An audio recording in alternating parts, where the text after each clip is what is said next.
नमस्कार दोस्तों, स्वागत है आपका एक बार फिर से मेरे YouTube channel study with Ashok में। दोस्तों, पिछले लेक्चर में हमने मौर्य काल के बारे में पढ़ा, जिसमें हमने देखा चंद्रगुप्त मौर्य, बिंदुसार, अशोक। ठीक है, फिर हमने देखा दोस्तों कि मौर्य सम्राट जो था बृहदर्थ, वो मौर्य काल का अंतिम शासक था और उसकी हत्या उसके सेनापति पुष्यमित्र शुंग ने कर दी। ठीक है, उसके बाद उसने शुंग वंश की नींव डाली। लेकिन यदि हम बात करें तो मौर्य साम्राज्य के जो उत्तराधिकारी थे, हम उनको दो भागों में बांट के पढ़ेंगे।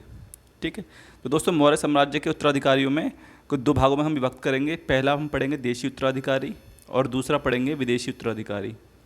देशी उत्तराधिकारियों में दोस्तों हम पढ़ेंगे शुंग वंश, कर्ण वंश, सातवाहन वंश और वाकाटक वंश, जिसमें से शुंग वंश का संस्थापक हम बता चुके हैं पुष्यमित्र शुंग होगा, कर्ण वंश का संस्थापक वासुदेव और सातवाहन वंश का संस्थापक सिमुक, वाकाटक वंश का विंध्य शक्ति। यदि हम बात करें दोस्तों विदेशी उत्तराधिकारियों की, तो इनके क्रम पूछता है एग्ज़ाम में अक्सर। ठीक है, कि विदेशी आक्रमणकारियों का भारत में आने का क्रम क्या था। तो पहले हिंद यवन आए, फिर शक आए, फिर पहलव और फिर कुषाण आए। ठीक है, तो जो हिंद यवन थे उसके जो संस्थापक था वो था डेमिट्रियस। उसके बाद शक आएंगे। शकों की दोस्तों दो शाखाएं थी, एक उत्तरी छत्रक और दूसरी दक्षिणी छत्रक। जो उत्तरी छत्रक थी इसके दो क्षेत्र थे, तक्षशिला और मथुरा। तक्षशिला का शासक था मौज या मोग और मथुरा का संस्थापक राजुल। दक्षिणी छत्रक में दोस्तों दो क्षेत्र हैं, उज्जैन, इसमें है चस्टन संस्थापक, और नासिक, नासिक का है भूमक। ठीक है, उसके बाद हम देखेंगे पहलव आए। पहलव का संस्थापक था मिथ्रोडेट्स फर्स्ट और कुषाण वंश का संस्थापक होगा कुजुल कड़फिसिस। मोस्ट इम्पोर्टेंट है ये। ठीक है, तो चलिए शुरू करते हैं। सबसे पहले हम देखेंगे शुंग वंश। दोस्तों शुंग वंश की यदि हम बात करें तो इसका समय है 185 ईसा पूर्व से लेकर 75 ईसा पूर्व तक। जो संस्थापक था वो था पुष्यमित्र शुंग। इसके बाद इसके जो अगले उत्तराधिकारी आएगा वो अग्निमित्र आएगा। यदि हम क्रम से देखें तो अग्निमित्र के बाद वसुज्येष्ठ, उसके बाद वसुमित्र, फिर अंध्रक, फिर पुलिंदक, फिर घोषशुंग, फिर वज्रमित्र, फिर भागभद्र या भागवत, और उसके बाद सबसे अंतिम आएगा देवभूति। ठीक है, तो दोस्तों जो मौर्य शासकों के बाद भारतीय पृष्ठभूमि पर शुंग वंश का उद्भव होता है, उसमें सबसे महान जो कहलाएगा वो कौन होता है, हमारा पुष्यमित्र शुंग। ठीक है, इसकी राजधानी विदिशा थी और जो साम्राज्य नियंत्रण था वो दूसरी राजधानी पाटलिपुत्र से होता था। दोस्तों शुंग शासक उज्जैन प्रदेश के निवासी थे और शुंग काल में ही जो भागवत धर्म था उसका उदय और विकास हुआ है। पुष्यमित्र के शुंग में यदि हम जानकारी की बात करें तो ये हमको अयोध्या अभिलेख से मिलेगी, जो इसके राज्यपाल धनदेव से संबंधित है। और इन अभिलेखों से पता चलता है कि पुष्यमित्र ने दो अश्वमेध यज्ञ करवाए थे, जिसको किसने किया था, इसके पुरोहित पतंजलि ने। ठीक है, और इस काल में प्रथम स्मृति ग्रंथ मनुस्मृति की भी रचना हुई। दोस्तों पुष्यमित्र ने दो स्तूपों का निर्माण करवाया। निर्माण तो इसने एक ही का करवाया था, दूसरे का इसने मेंटेनेंस करवाया है। ठीक है, तो इसने क्या किया, जो अशोक का सांची का स्तूप था उसमें एक लकड़ी की वेदिका लगी थी, इसने उसके स्थान पर पाषाण यानी कि पत्थर की वेदिका निर्मित करवाई चारों तरफ। ठीक है, स्तूप के चारों तरफ। और दूसरा है भरहूत स्तूप, ये भी एमपी में है, सतना में। ठीक है, इसने इसका निर्माण करवाया है। दोस्तों इस काल में संस्कृत भाषा का पुनरुत्थान हुआ और यवन का जो राजदूत था हेलियोडोरस, वो शुंग शासक भागभद्र के दरबार में आया था। ठीक है, और हेलियोडोरस ने विदिशा में भागवत धर्म के सम्मान में गरुड़ स्तंभ स्थापित किया था, जिससे पता चलता है कि ये किस धर्म को मानने वाला था, भागवत धर्म को मानने वाला था। और दोस्तों इस वंश के अंतिम शासक देवभूति की हत्या करके इसके सचिव वासुदेव ने 75 ईसा पूर्व में कण्व वंश की स्थापना की। दोस्तों ये जो कण्व वंश था इसमें केवल 4 शासक होंगे और ये भी एक ब्राह्मण वंश ही था। ठीक, तो इसमें जो 4 शासक हैं उसके क्रम इस प्रकार हैं। सबसे पहले वसुदेव संस्थापक, उसके बाद भूमिमित्र, फिर नारायण और फिर सुशर्मा। दोस्तों ये ब्राह्मण वंश था, केवल 4 शासक हुए इसमें, और सिमुक ने इसके बाद कण्व वंश का विनाश करके सातवाहन वंश की स्थापना की। अब अगला वंश आ जाएगा सातवाहन वंश, जिसको हम आंध्र सातवाहन वंश भी कहते हैं। ठीक है, इसका जो दोस्तों समय है वो 30 ईसा पूर्व से 250 ईस्वी तक है। इसके यदि हम उत्तराधिकारियों की बात करें तो सबसे पहले सिमुक आएगा। ठीक है, इसके बाद कान्ह या कृष्ण आएगा, ये इसका भाई होता है। इसके बाद इसका पुत्र आएगा शातकर्णी प्रथम, उसके बाद हाल, फिर गौतमी पुत्र शातकर्णी, उसके बाद वशिष्ठी पुत्र पुलुमावी, उसके बाद शिवश्री शातकर्णी, फिर यज्ञश्री शातकर्णी और फिर पुलमावी थर्ड। ये इस वंश का अंतिम शासक होगा। दोस्तों सबसे पहले बात करेंगे सिमुक की। ठीक है, इसका संस्थापक सातवाहन साम्राज्य के अंतर्गत समस्त दक्षिणापथ सम्मिलित था और उत्तर भारत में संभवतः मगध तक इसका विस्तार था। सातवाहनों को दक्षिण भारत का प्रथम साम्राज्य स्थापित करने का श्रेय सिमुक को दिया जाता है। दोस्तों इनका जो मूल निवास स्थान था या इनकी राजधानी कह लें वो थी प्रतिष्ठान, जो महाराष्ट्र में है।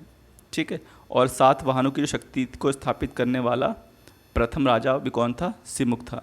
सिमुक के बाद दोस्तों अगला शासक आएगा कान्हा या का कृष्ण कहते हैं इसे। ठीक है, और ये इसका भाई राजा बनता है और इसका उल्लेख हमको मिलता है नासिक अभिलेख में। इसके बाद दोस्तों शातकर्णी प्रथम आता है और ये सिमुक का पुत्र या भतीजा, ठीक है, कान्हा का पुत्र होता है ये। इसका उल्लेख हमको मिलता है अभिलेखों से और पेरिप्लस ऑफ द एरिथ्रियन सी, ये एक पुस्तक का नाम है और इसके राइटर का दोस्तों अभी तक कुछ जानकारी नहीं है कि कौन है इसका लेखक। ठीक है, ये अज्ञात लेखक है कोई। दोस्तों दक्षिणापथ और शातकर्णी की उपाधि धारण करने वाला यह प्रथम शासक था और जो इसका विवाह है वो अमीय वंशी राजकुमारी नयनिका या नागनिका से हुआ था। इसके से दो पुत्र थे जिसके नाम थे वेदश्री और श्री शक्तिश्री। अल्पवयस्क होने के कारण ये इनकी संरक्षिका बन जाती है। ठीक है, और ये पहली भारतीय महिला शासिका होती है क्योंकि शातकर्णी प्रथम की मृत्यु हो जाती है। ठीक है, और इसके बाद इसने कलिंग के शासक खारवेल से युद्ध भी किया था। इसके बाद अगला शासक हाल आता है। ठीक है, ये प्राकृत भाषा का बहुत अच्छा ज्ञानी होता है और इसने गाथा सप्तशती की रचना भी करी थी और इसमें इसकी प्रेम गाथाओं का वर्णन है। इसके काल में कुछ विद्वान महापुरुष हैं, जैसे गुणाढ़ है जिसने बृहद कथा कोश ग्रंथ की रचना की है, शर्बवर्मन है जिसने कातंत्र संस्कृत भाषा में एक पुस्तक है इसकी रचना की है। इसके बाद दोस्तों अगला आएगा गौतमी पुत्र शातकर्णी। दोस्तों यह सातवाहन वंश का महानतम 23वां शासक था। ठीक है, और इसने अपनी माता के साथ मिलकर शासन किया। प्रथम सातवाहन राजा जिसके नाम के साथ माता के नाम का उल्लेख है ये यही था, गौतमी पुत्र शातकर्णी। ठीक है, और दोस्तों इसकी माता कौन थी? बलश्री, और जिसका नासिक अभिलेख में हमें उल्लेख मिलता है और नासिक अभिलेख में इसे एकमात्र ब्राह्मण या अद्वितीय ब्राह्मण या वेदों का आश्रयदाता या पर्वतों का स्वामी या वर्ण व्यवस्था का रक्षक कहा गया है। इसने क्षयरात वंश का नाश किया था। दोस्तों क्षयरात वंश अभी हम बताएंगे शक शासक थे, उसमें क्षयरात वंश भी हम पढ़ेंगे आगे। और इसने शक शासक नहपान को हराकर मार डाला। ये जो नहपान था दोस्तों ये इसी वंश का था, क्षयरात वंश का। और उसकी उपाधियों की यदि हम बात करें तो राजा गज की उपाधि है, विंध्य नरेश की उपाधि है, त्रिसमुद्र कहा जाता है इसे। त्रिसमुद्र का मतलब होता है जिसकी सेवाएं तीनों समुद्रों BOB यानी कि बंगाल की खाड़ी, बे ऑफ बंगाल, अरब सागर और हिंद महासागर तक हों। कहा जाता है इसके बारे में कि इसके घोड़ों ने 3 समुद्रों का पानी पिया था। ठीक है, और इसने नासिक में बेणा कटक नामक नगर का निर्माण करवाया था। इसके बाद दोस्तों अगला शासक आता है वशिष्ठी पुत्र पुलुमावी।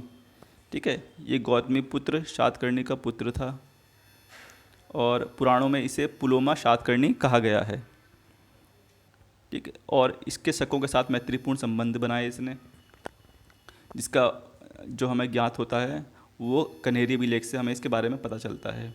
शक महाक्षत्रप रुद्रदामन की पुत्री से इसने विवाह किया और रुद्रदामन द्वारा 2 पराजित भी हुआ, लेकिन फिर भी इसने अपनी प्रतिष्ठा को बनाए रखा।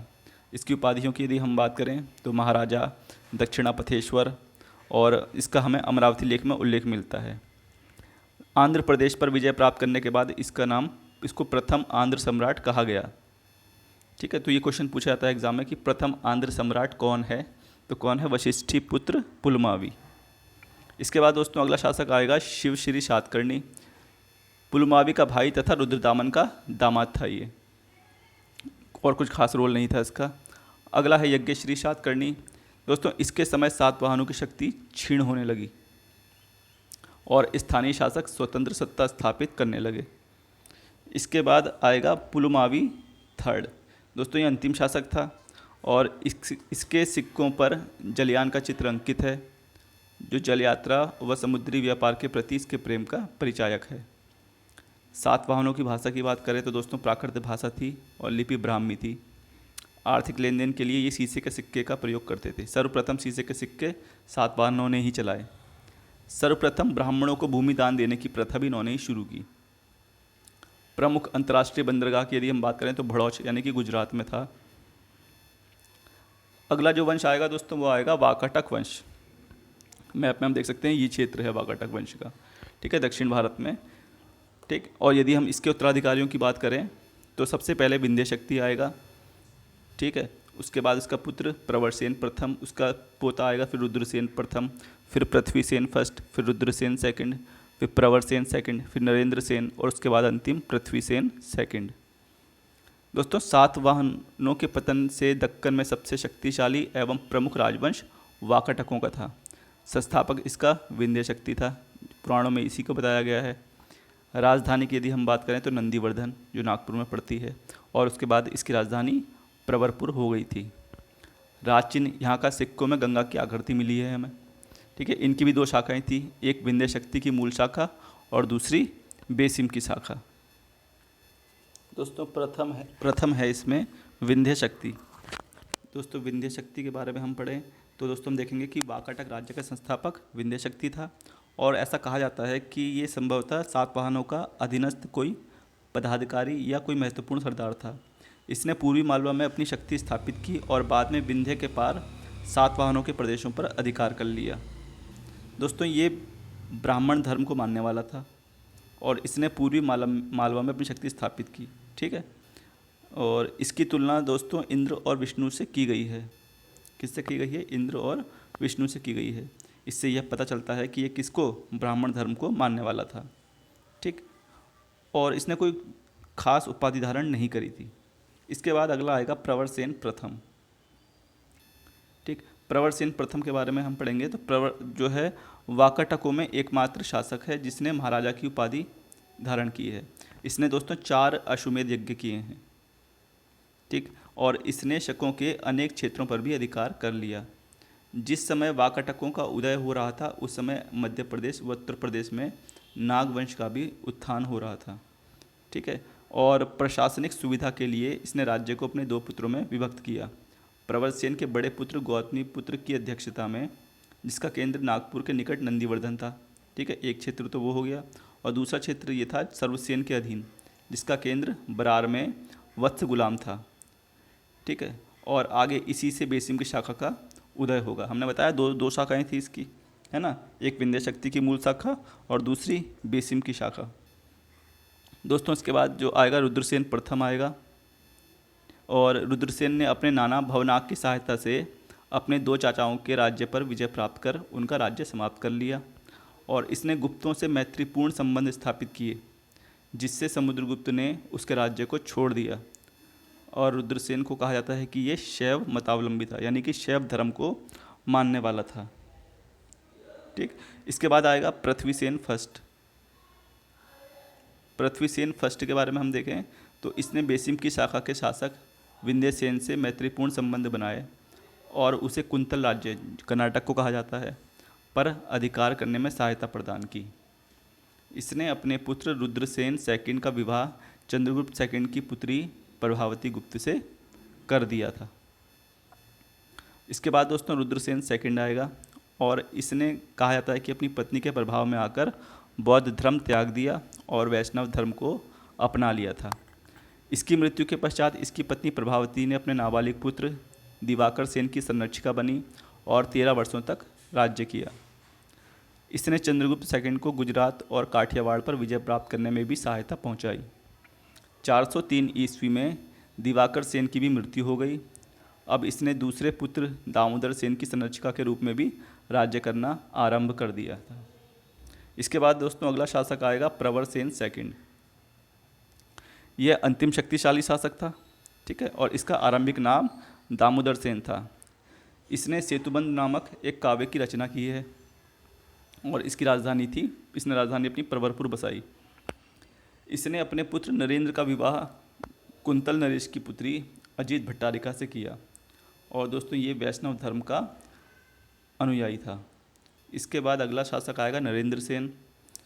इसके शासनकाल में नल राजा भवदत्त वर्मन ने वाकाटकों पर आक्रमण किया। आरंभ में पराजित हुआ, लेकिन बाद में ये क्या हो गया, दोबारा से इसने विजय प्राप्त कर ली। इसके बाद दोस्तों अगला शासक आएगा पृथ्वी सेन सेकंड।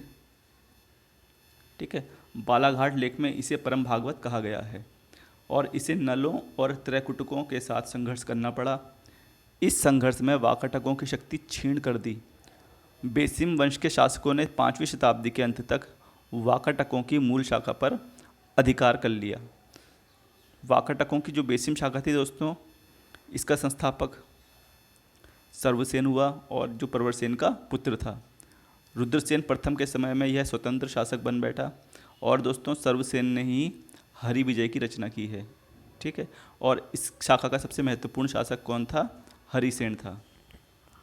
तो हरिसेन जो इस शाखा का संस्थापक था, इसके बारे में थोड़ा सा पढ़ते हैं दोस्तों। इसका जो समय है वो 475 से 510 ईस्वी है।